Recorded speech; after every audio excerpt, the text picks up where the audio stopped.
नमस्कार दोस्तों, आप सभी का स्वागत है मेरे YouTube चैनल पर। आज की ये मोटिवेशनल स्टोरी ईमान का ज्ञान बताएगी। तो चलिए शुरू करते हैं। काफी समय पहले की बात है।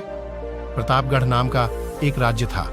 वहां का राजा बहुत अच्छा था, मगर राजा को एक सुख नहीं था। वो ये कि उसकी कोई भी संतान नहीं थी और वो चाहता था कि अब वो राज्य के अंदर किसी योग्य बच्चे को गोद ले ताकि वो उसका उत्तराधिकारी बन सके और आगे की बागडोर को सुचारू रूप से चला सके। और इसी को देखते हुए राजा ने राज्य में घोषणा करवा दी कि सभी बच्चे राजमहल में एकत्रित हो जाए। ऐसा ही हुआ। राजा ने सभी बच्चों को पौधे लगाने के लिए भिन्न भिन्न प्रकार के बीज दिए और कहा कि अब हम 6 महीने बाद मिलेंगे और देखेंगे कि किसका पौधा सबसे अच्छा हुआ है। महीना बीत जाने के बाद भी एक बच्चा ऐसा था जिसके गमले में वो बीज अभी तक नहीं फूटा था, लेकिन वो रोज उसकी देखभाल करता था और रोज पौधे को पानी देता था। देखते ही देखते 3 महीने बीत गए। बच्चा परेशान हो गया।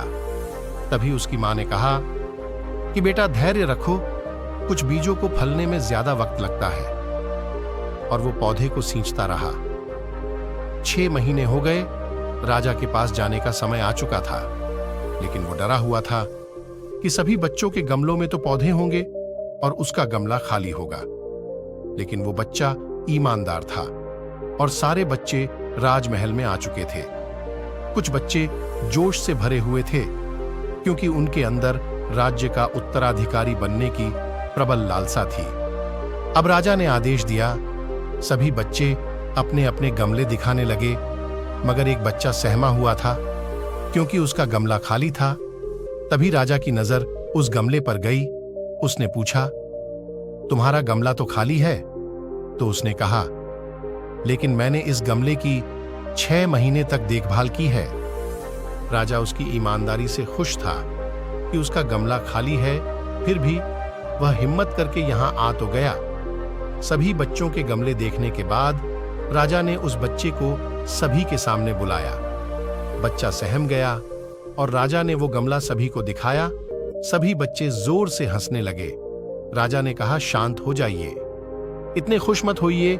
आप सभी के पास जो पौधे हैं वो सब बंजर है। आप चाहे कितनी भी मेहनत कर लें, उनसे कुछ नहीं निकलेगा। लेकिन असली बीज यही था। राजा उसकी ईमानदारी से बेहद खुश हुआ और उस बच्चे को राज्य का उत्तराधिकारी बना दिया। लेकिन हमें इस कहानी से क्या सीखने को मिला? मेरे हिसाब से अपने अंदर ईमानदारी का होना बहुत जरूरी है।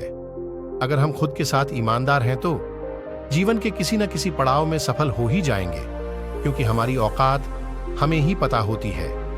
हम खुद को पागल बनाकर खुद का ही नुकसान करते हैं। इसलिए हमेशा ईमानदार रहें, तभी आप सफल हो सकते हैं। मुझे उम्मीद है दोस्तों कि आपको भी ये मोटिवेशनल स्टोरी अच्छी लगी होगी।